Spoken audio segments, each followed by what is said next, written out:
दीप लय में सुशोभित भी अट्टालिया, बिहसे स्वर्णिम प्रभासा सुजन हरि गली। सब परस पर मिले मुख मणि मंजरी, कोप करके कैकेयी सिया को मारी ताना। स्वर्गवासी रतन राम हित क्या करे, लीला सीताराम शोक लेखनी फसाना।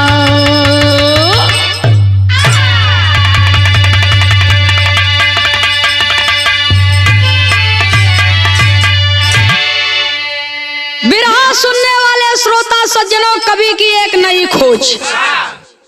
अक्सर आप लोग सुनते रहते हैं और जानते हैं, रामायण की तमाम कहानियां रामलीला के मंच पर भी दिखाई जाती है, टीवी के सीरियल पर भी। लेकिन कवि की एक नई खोज आप लोगों के बीच में प्रस्तुत है। कहा जाता है कि सीता जी वाल्मीकि जी के कुटी पर गई तो वहीं की वहीं रह गई, लेकिन हमार बिरहा बतावता कि अपने दोनों पुत्रों लव और कुश को लेकर के वाल्मीकि कुटी से सीता जी अयोध्या में आती है। तो माई कैकेयी लव और कुश के देख के सीता जी के मेहना मारे। बिरहा में एक लाइन गजल का भाव है मास्टर साहब, कहना है,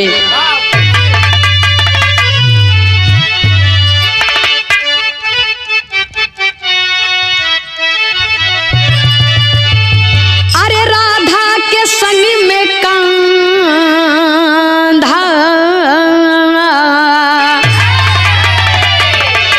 ए बाबू राधा के संग में कांधा, अरे बंसी बजा रहे थे। राधा के संग में कांधा बंसी बजा रहे थे।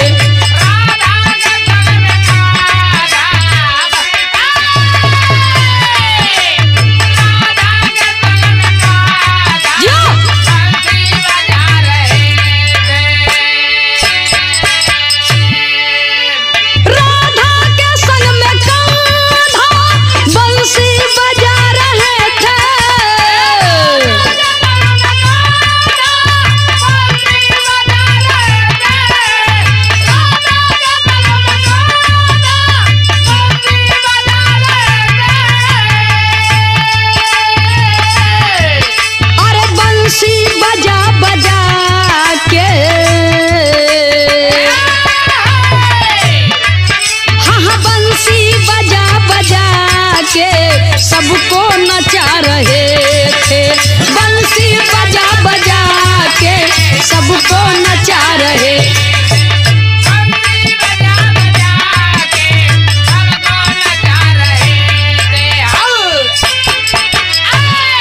लेकिन माई कैकेयी अपने बहू रानी सीता जी के ताना मारे और ताना मार के कहत का है, अरे कैकेयी का हालालन,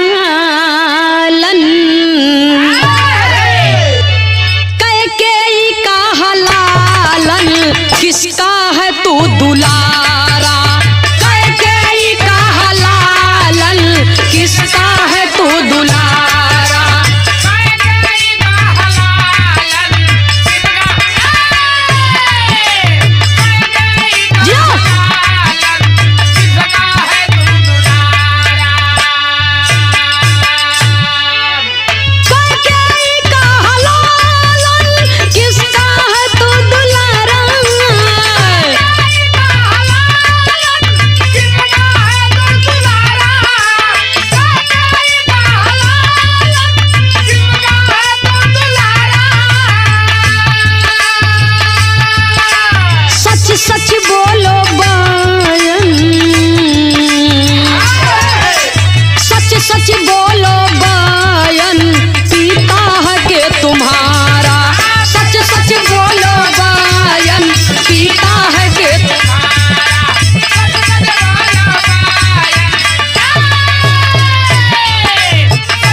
सच बोलो बयन पिता है के तुम्हारा। ए बिरहा सुने वाले बाबूजी, सासुरानी का बतिया सुन के जैसे सूल चुभे, जैसे कांटा चुभे, वैसे ही सीता जी के मन में बाबूजी छेद हो जात बा, हृदय में छेद हो जात बा। सीता जी का करेजा फाटत बा कि अरे बाप रे बाप, कोई भी लड़की अपने मायके से अपने ससुराल में आवत महतारी छोड़त है तो सास से माई का प्यार मिली, लेकिन ये कैसन सास है? हमरे पति के बनवास दे दी ना, हमके ताना मारत है। लव और कुश के माई कह के ही अपने गोदिया में बैठाए के दोनों बचवन से कहे का कहे। बिरहा का शुरुआती हुए से बा, कवि को संकेत करना पड़ा बाबूजी।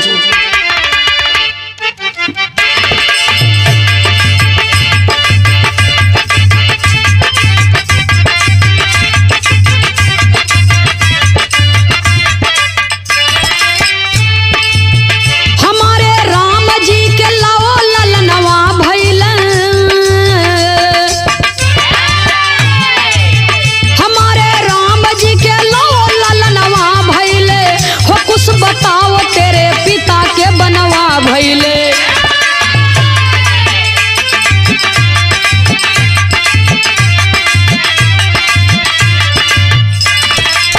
कुटी पे सीता जी की दागी चुनरिया भइली, कुटी पे सीता जी के दागी चुनरिया भइली, बात माता के सुन के दिल में फिकरिया भइली।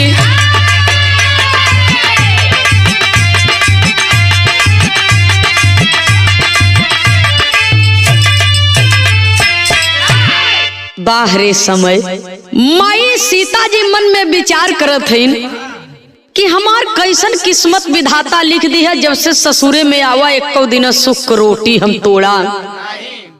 पति के साथे बन बन भटके और राज धर्म निभावे खातिर हमार पति हमें बनवास दे दिहन, तो अपने दोनों बचवन के लई के हम अपने घरे आवत हमार सास हमें ताना मारत है। ऐसा जिंदगी जिए से बढ़िया बा कि मर जाई।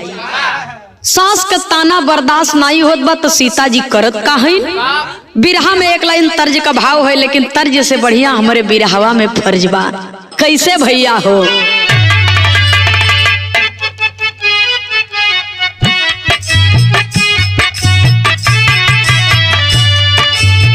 सुनी के बचनिया, सुनी के बचनिया भइल दिल में गलानिया मांगई हो लागिना।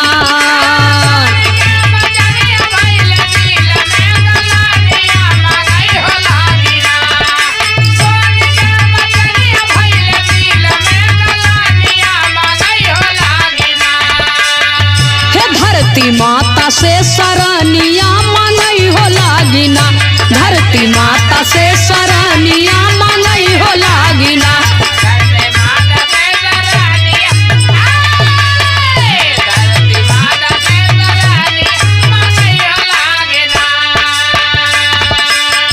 अपने दमनवा में दई दया सथानवा, सही नहीं जाला हमसे बूढ़ा के मेहनवा।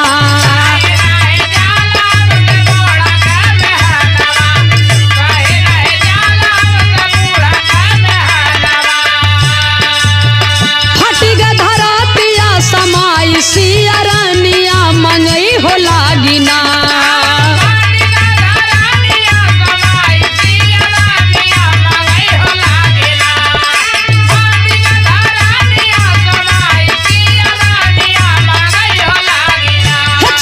रघुबर दिल गलानिया मांगई हो लागिना, छाए रघुबर दिल गलानिया मांगई हो लागिना।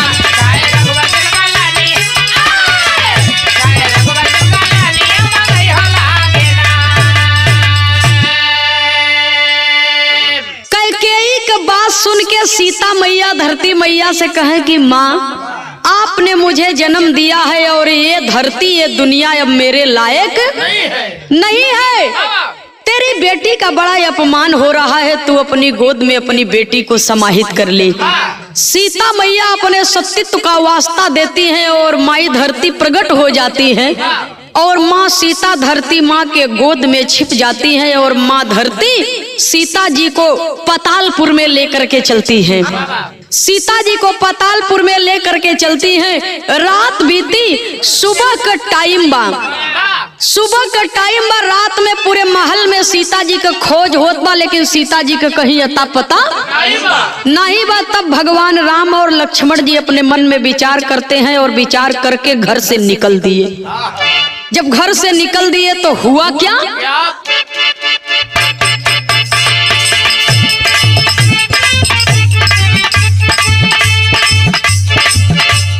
खोजे चले राम लक्ष्मण जी, खोजे चले राम,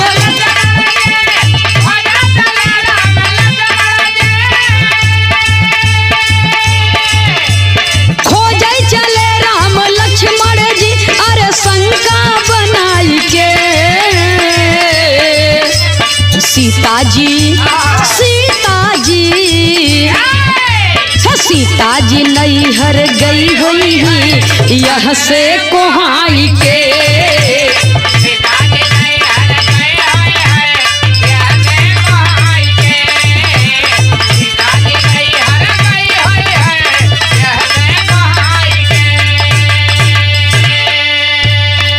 नदी गुफाओं में दसों दिशाओं में खोजते दर बेदर लखन और रघुबर, हे जनकपुरी में पहुँचे जी, जनकपुरी में पहुँचे,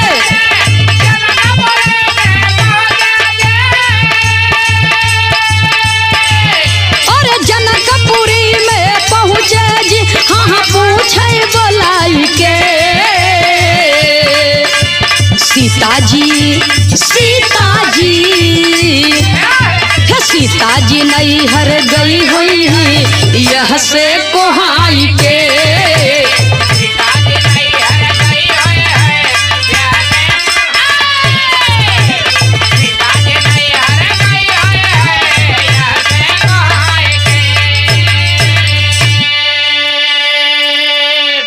प्रभु राम लक्ष्मण जी से कहे कि भैया लक्ष्मण, लगत बा सीता जी का मन ससुराल से उब गया रहा, अपने महतारी बाप से मिले बदे उनकर मन व्याकुल रहा, तो नैहरे गई हुई ही, चला हम तू चलब, यही बहाने सबसे भेंट मुलाकात हो जाए, सीता जी के बुलाए के संघेला ले आई। इतना सोच करके बाबूजी राम लक्ष्मण जी घर से निकल दिए, चल दिए सीता जी के खोज में। और जब जनकपुर में पहुंचते हैं तो महाराज जनक के बगिया में बाबा भोलेनाथ का मंदिर, अब बाबा भोलेनाथ माता पार्वती का मंदिर देख करके बाबूजी राम लक्ष्मण सोचने लगे कि काफी अंधेरा हो गया है, काफी अंधेरा हो गया है, अब चला भगवान का भजन करब, रात यही बिताओ, सवेरे चला जाए राज दरबार में। धीरे धीरे बाबूजी शाम रात में ढल गई, और जब शाम रात में ढल गई तो आधी रात के समय में राम लक्ष्मण जी के साथ में एक ठीक घटना घटत बा। घटना कौन घटी मास्टर साहब? बिरहा में एक लाइन बड़ी बेजोड़ तर्जबा, कवि को संकेत करना पड़ा, कहना है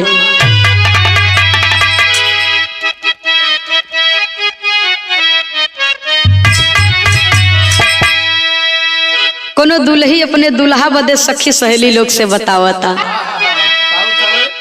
रतिया सनाना ना होई मोरे राजा, रतिया सनाना ना होई मोरे राजा,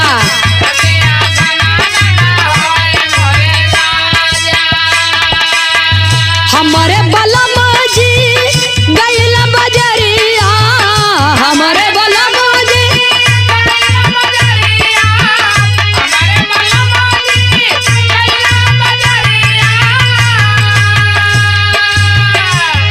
बजरिया से बलमा ले अइला मिठैया,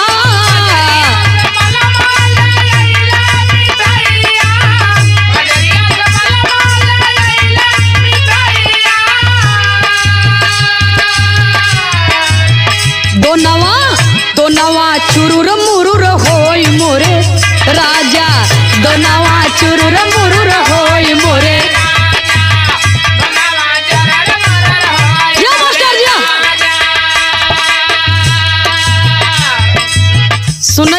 बाबूजी राजा महाराजा का लड़का भले रहे,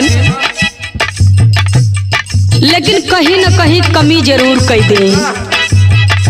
अभी तक आप लोग जानते होंगे लक्ष्मण की केवल एक ही पत्नी उर्मिला, लेकिन लक्ष्मण की एक और पत्नी है जिसका नाम है नारी किड़किड़ी। जब शादी करने के लिए जनकपुर में गए थे तो वो उनके ऊपर मोहित हो गई थी, और जब मोहित हो गई थी तो लक्ष्मण जी उसके प्रेम में फंस करके वादा किए थे कि आज उर्मिला से शादी करके जा रहा हूँ और किसी समय में आऊंगा और तुम्हें भी अपनी दुल्हन बना करके ले चलूंगा। लेकिन धोखा दे के आयन, फिर दोबारा मिले नहीं गए। जब वो मौका पायस बाबूजी तो रात में घूमत टहरत बा, कोई राजी गहकी तो बाना ही, प्रेम में बावरी अपने प्रेमी के कि कबले हुए हैं हमसे बियाह करके हमके दुल्हन बनाए के घरे ले जाई है। तो राती में टहरत टहरत पहुंची बाबूजी वही भगवान भोलेनाथ के मंदिर में। जब राम और लक्ष्मण के देखत बा तक कहत बा, भैले बड़ा नीर मोहिया मोरे राजा, भैले बड़ा नीर मोहिया मोरे,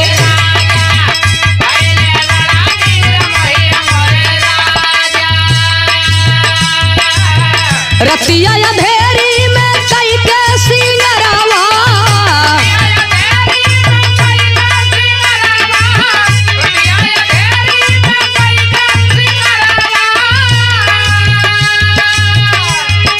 पहुंची लखन पास में वही पहरावा,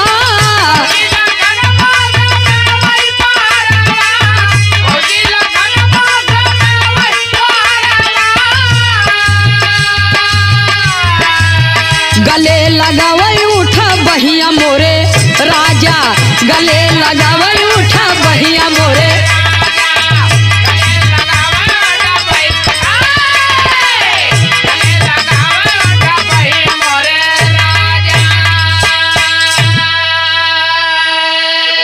सुने वाले बाबूजी कईयों बरस के बाद जब लक्ष्मण जी के देखत बा तो नारी किड़किड़ी के मन में प्रेम की ज्वाला धधक उठी।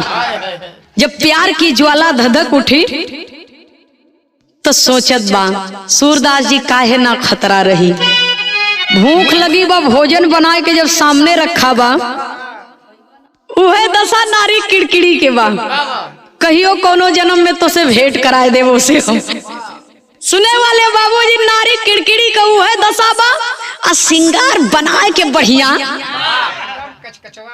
हाँ, पूर्वांचल लाइन में अगर बोले तो कचकचवा रूप बनाए के आ एकदम गोड़े का पायल बोलत बा छम छम छम, हाथ का चूड़ी कंगन कुल बाजत बा, आ जाए के लक्ष्मण जी के लगवा लक्ष्मण जी के खोदत बा, खोद खोद के जगावत बा। आ जब खोद खोद के जगावत बा तो एक करवटिया बेचारू घूमे तो दूसर की ओरी खोदे तो वहां कैती पलट जाए, उठते नहीं है। और जब उठते नहीं है कैसहू कैसहू जगावत जगावत पकड़ के झकझोर दिए। लक्ष्मण जी उठ के बैठ गए। बगलिए में प्रभु राम गहरी नींद में सोए हैं, एक खबर उनके। और जब उठ के बैठ गए तो देखत हैं किड़किड़ी के, और जब किड़किड़ी को देखते हैं बाबूजी तो किड़किड़ी लक्ष्मण जी को अपने गले लगाना चाहती है, उनसे प्यार करना चाहती है, प्रेम करना चाहती है। लक्ष्मण जी डांट दिए, कहते हैं कि खबरदार,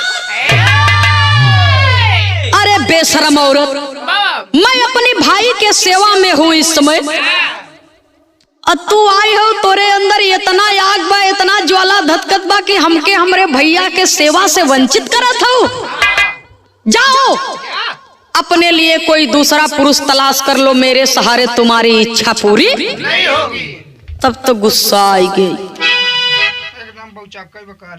गुस्सा आई गई। कहा जब हम तोहरे सहारे हमारी इच्छा पूरी न होए, वादा तू की है, वादा तू तोड़ा, इतना दिन के बाद मिला है तो हमें बतियावत है कि हमारे सहारे तोर इच्छा पूरा न होई तो तोहार जिए के कोनो अधिकार ये दुनिया में। कभी को बिरहा शैली में टेरी के भाव में लिखना पड़ा बाबूजी।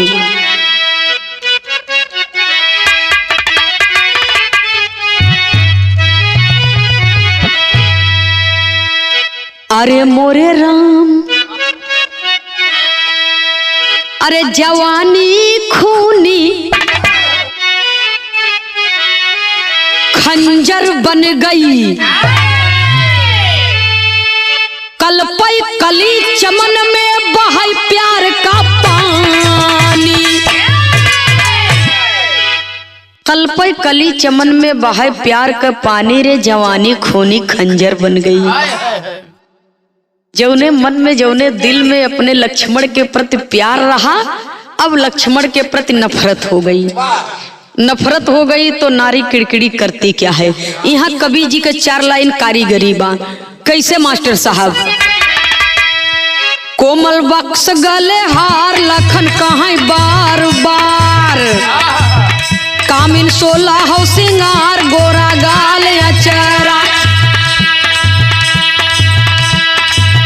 खड़ी कामिन भैला 4 लिया रही सिधार, जले भी रही अंगार मत कमाल अचरा, गया सब ही उमंग ज्वानी जिस्म करे तंग, माने मन न मतंग रंग लाल अचरा, घूम दूत के बोलाई खंड लखन के बनाई, घूम दूत के बोलाई खंड लखन के बनाई, जहाँ रहे रघुराई लाश डार अचरा, जहाँ रहे रघुराई।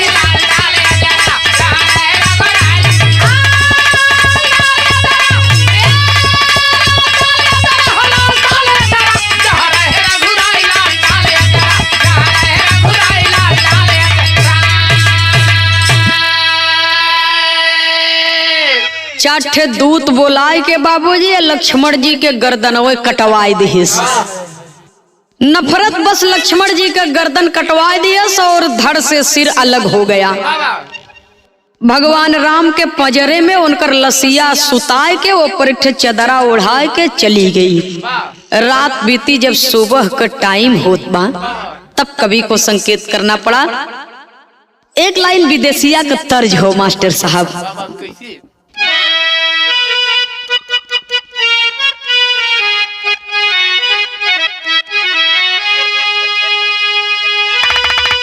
अरे हंसी हंसी पनावा खियौले बेईमानवा,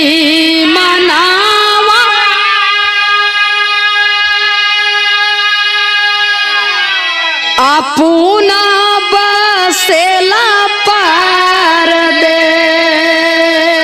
हो रामा, अपना बसेला परदेस, कोरी रे चुनरिया में दगिया लगौले, मारी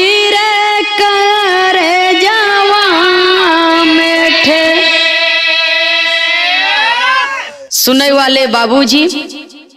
लेकिन बिरहा के अंदर कवि को संकेत करना पड़ा। अरे जहाँ रघुराई वहाँ लसिया छुपाई धारा, रतिया बीतल भयल भोर हो रामा, रतिया बीतल जेठ दुश्मनवा मोरे मारेला सजनवा, करेली नगरिया में सो, करेली नगरिया में सो। रात बीत गए बाबूजी और जाए के पूरे नगर में हल्ला मचाए दिए सवेरे के टाइम में कि हमार जेठौत राम हमारे पति लक्ष्मण का गर्दन काट दिए, हमारे पति लक्ष्मण का गर्दन काट दिए। तो लोग पूछे थे कि तोहरे पति लक्ष्मण का गर्दन तोहार जेठौत काहे काट दिए। कहे मेरे पति मुझसे अथाह प्रेम करते थे, हमरे ऊपर हमरे जेठौत का नियत खराब हो गए, अपने भैया के मार दे तो एकर प्यार हम पाए जाब। यही बदे हमार जेठौत हमरे पति के गर्दन काट दिए, हमरे पति को हत्या कर दिए। और जब राजा जनक के दरबार में ये खबर पहुंची तो राजा जनक सिपाही को भेज करके प्रभु राम को गिरफ्तार करवा लेते हैं और अपने छोटके भाई का लाश लेकर के गोदी में महाराज जनक के दरबार में हाजिर हुए भगवान राम। तो महाराज जनक करते क्या हैं? एक लाइन तर्ज का भाव है मास्टर साहब, कहना है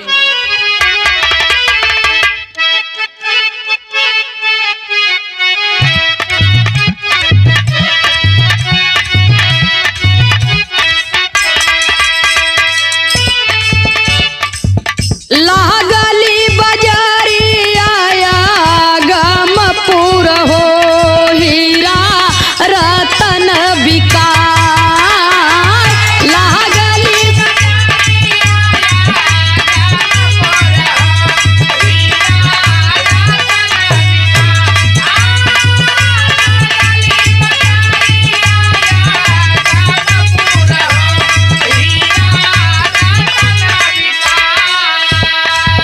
चतुर चतुर करे सौदन हो मूर्ख खड़ा पछताए।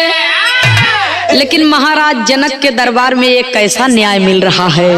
अरे जनक दिहल जुलामिया डरिया न हो कांपे जमी आसमान।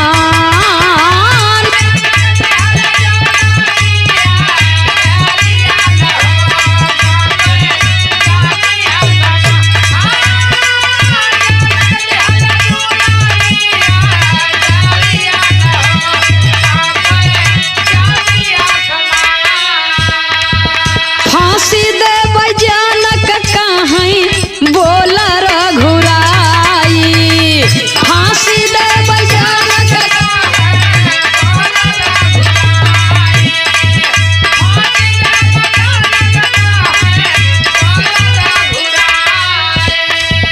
इच्छा का बतावा दे कैसे हम मिलाई, इच्छा का बतावा दे कैसे हम मिलाई।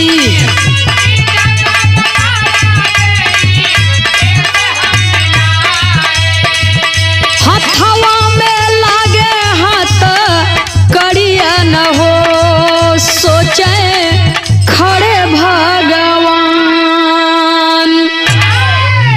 महाराज जनक के दरबार में फैसला होता है कि इन्होंने हत्या की है, इसकी सजा इनको मिलेगी।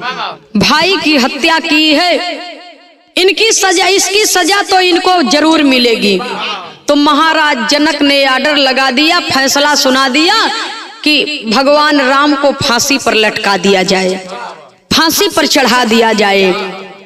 जब ये इतना बतिया बाबूजी सुनत हैं प्रभु राम तो अखिया से झरझर झरझर आंसू छलकता, हृदय रो रहा है, कलेजा द्रवित है बाबूजी, मन मायूस बा, आंख से आंसू गिरत बा। महाराज जनक जी कहें मरने वाले की अंतिम इच्छा पूछी जाती है तो आपको तो फांसी दे दी जाएगी, क्या आपकी कोई अंतिम इच्छा है? जब ये इतना बतिया सुने कहें अब अंतिम इच्छा जान के का करवा राजन, पग पग पर मेरा छोटा भाई, मेरा अनुज, मेरा साथ देने वाला अब इस दुनिया में नहीं रहा। मैं अपने छोटे भाई की लाश लिए अपने हाथों में मुजरिम बनकर के खड़ा हूं, निर्दोष होते हुए। मैंने अपने भाई की हत्या नहीं की है, निर्दोष होते हुए आपके दरबार में मैं मुजरिम करार दे दिया गया, मैं दोषी ठहरा दिया गया। अब मुझे कुछ नहीं चाहिए। जब इतना बात सुनते हैं महाराज जनक जी कहे जो भी इच्छा हो आप मांग लीजिए। वही भगवान राम भक्त हनुमान जी को याद करते हैं कि हे हनुमान, यदि मैं सत्य हूँ, मैं सच्चा हूँ, मैंने अपने भाई लक्ष्मण की हत्या नहीं की है, मैं निर्दोष हूँ, तो मुझे बचा लो हनुमान और सत्य का प्रमाण दे दो राजा को। इसीलिए कहा जाता है दुनिया चले न भगवान के बिना, भगवान भी चले न हनुमान के बिना। भगवान सदैव भक्त की रक्षा करते रहते हैं, लेकिन कबो कबो ऐसा टाइम आ जाता है कि भगत के भगवान की रक्षा करे के पड़त है। हनुमान जी भगवान की पुकार सुन करके तुरंत प्रकट हुए और अपने कंधों पर भगवान राम को बिठाए और लाश सहित लेकर के आसमान की ओर उड़ चले। और उड़ते उड़ते काफी दूर घनघोर जंगल में पहुंचे तो करते क्या है, उड़ान के भाव में कवि को लिखना पड़ा।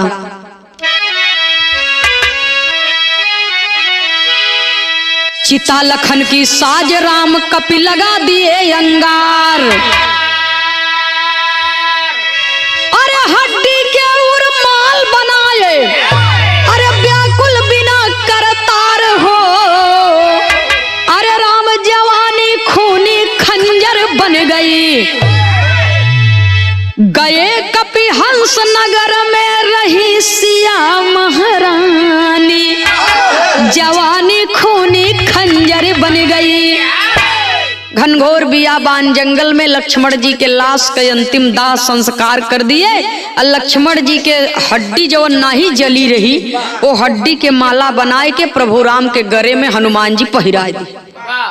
और जब पहरा दिए तो कहे प्रभु, अरे इतना बड़ा दुराचारी रावण, इतनी बड़ी होकर लंका समुद्र लांग के हम गए सीता मैया के पता लगावे, आज हमार भगवान ई भगत के याद नहीं कि मालिक की भगत से कोई त्रुटि हो गई, कोई गलती हो गई? नहीं हनुमान, आपसे कोई गलती नहीं हुई है, गलती की सजा तो मैं भुगत रहा हूँ।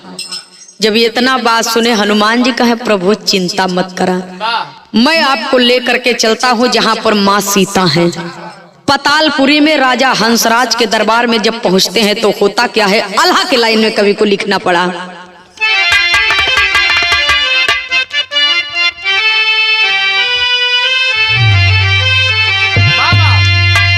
अरे पहुँचे पताल हंस राज के भवन आए भैया, मिली सीता माता दुई नौहा था वापस, पूछली बदेही हड्डी देखी गरवा में स्वामी, कब से रूप धैले हुआ जैसे त्रिपुरा, राम काहे मारे जब से लखन बाली वनवाए रनिया, तारा जानी अंगुरिया सिया फारी उस बारी।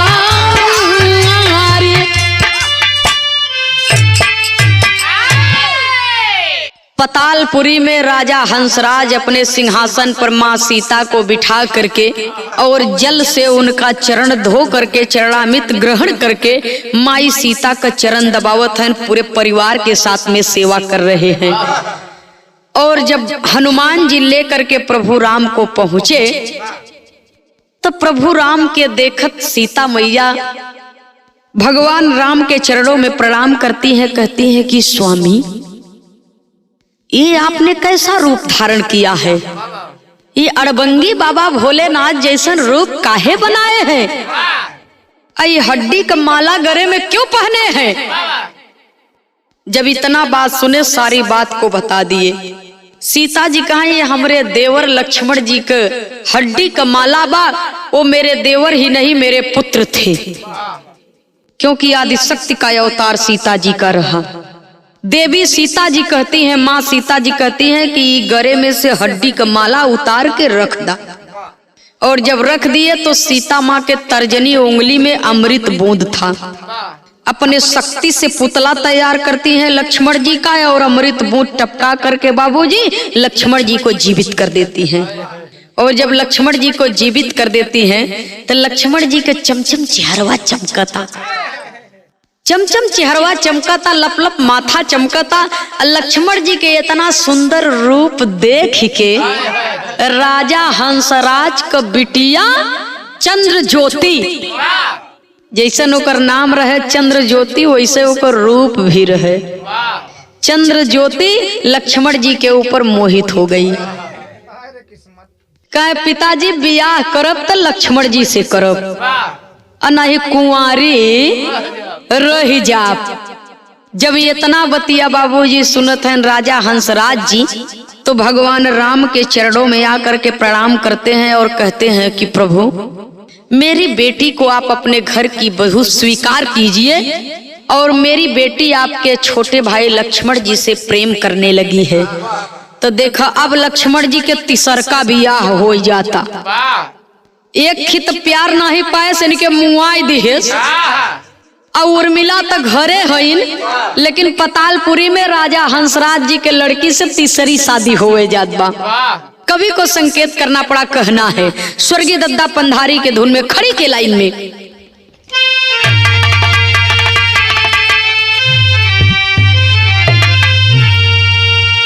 अरे राजा हंसराज दिहल ए बाबू कन्या दानवा, ए राजा हंसराज दिहल ए भैया कन्या दानवा, देवता बरसावै सुमनवा निहारे तनवा।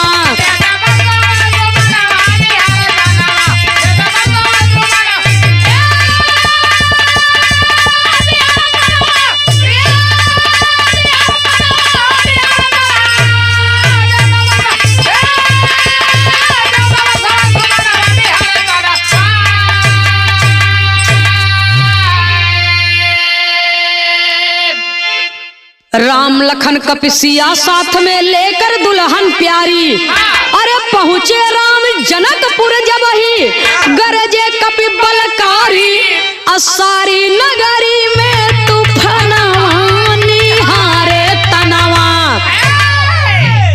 कपि गरजे करी अट्ठहास जस लंका राख बनाए,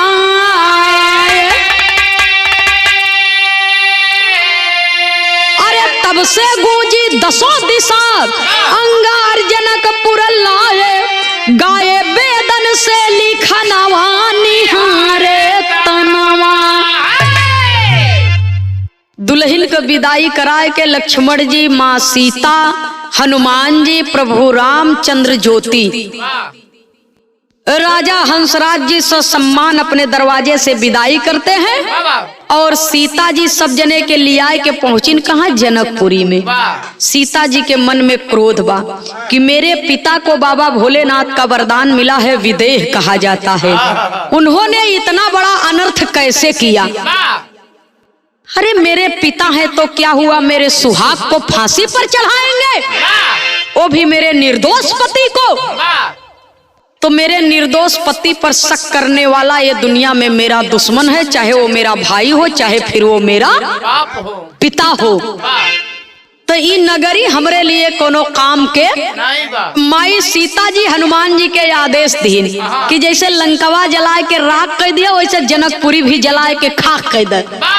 अग्निदेव प्रकट हो गए हनुमान जी के दहाड़ से, और जब अग्निदेव प्रकट हुए बाबूजी जनकपुर की नगरी धू धू करके चारों तरफ से जलने लगी। और जब जलने लगी तो महाराज जनक जी समझ गए कि अब मेरी नगरी में कोई बचेगा नहीं।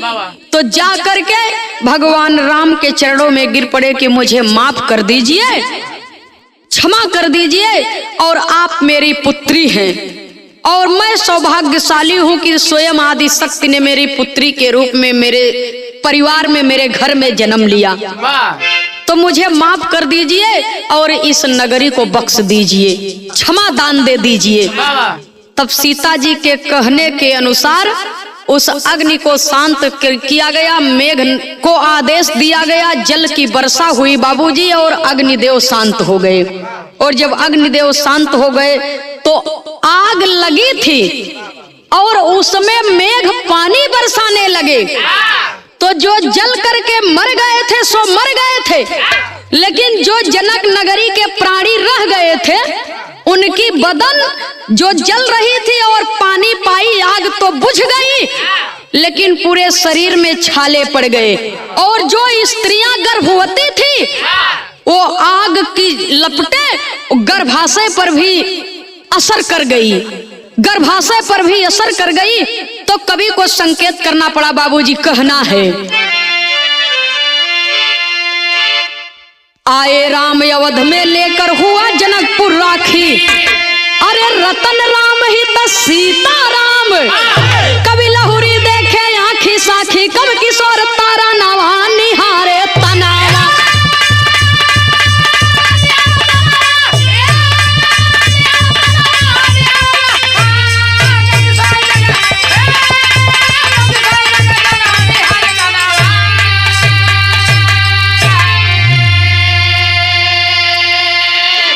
उसी आग में झुलसने के वजह से गर्भवती स्त्रियों पर आग का असर जब हुआ बाबूजी, तो जो बच्चों को उन्होंने जन्म दिया, बेटी और बेटों को जन्म दिया, उनका चेहरा उनका रूप एक जैसे हुआ। उनका चेहरा उनका रूप एक जैसे हुआ। और वो त्रेता युग बीता, द्वापर युग बीता, और वही जनकपुर बाबूजी एक कलयुग में नेपाल कहाया। और आज भी अवधपुर उत्तर प्रदेश भारत में है और जनकपुर नेपाल की धरती पर है। तो आज नेपाली अगर आ जाइए तो कौन बाप कौन बेटवा कौन दुल्ही कौन सास के पहचान ना पैबा। एक मॉडल का चेहरा सबके, वही त्रेता युग से प्रमाण मिलता है। इसीलिए कहा जाता है जहां न पहुंचे रवि वहां पहुंचे। सुने वाले बाबूजी, आज कलयुग में ये साक्षात प्रमाण मिलता है। आखिरी लाइन में खानदान के परिचय के साथ में कवि को संकेत करना पड़ा।